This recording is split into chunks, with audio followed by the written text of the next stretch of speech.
అయినా పాపం ఆ విశ్వామిత్రుడి దగ్గరికి మేనకను పంపించి ఆ ఇంద్రుడు పుణ్యం కట్టుకున్నాడు.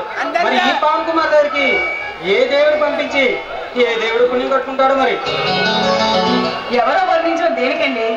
మీరే ఎవరినో నాకు అమ్మాయిని ప్రేమించి మీరే ఇష్టం అని చెప్పేసిగా. అయినా అంత అదృష్టం నాకు ఎక్కడదండి.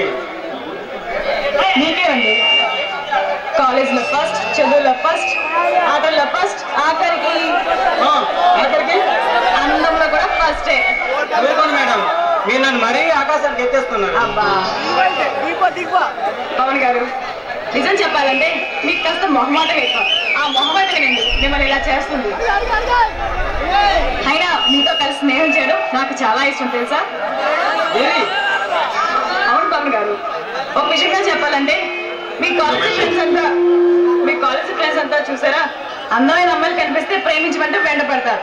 కానీ మీరు మాత్రం ఎప్పుడు పుస్తకాలు పురిగే కదా, పుస్తకాలు చదువుతూనే ఉంటారు. ఇలాంటి పుస్తకాలు పురిని ఏ అమ్మాయి ప్రేమిస్తుంది? నాకులాగా తప్ప. దేవి, నువ్వు నా గుండెగుడిలో వెలిసిన దేవతవు. నేను నాకు తోడుగా ఉంటానంటే నీ కోసం ఎన్ని యుగాలైనా ఎదురు చూస్తాను దేవి. I love you.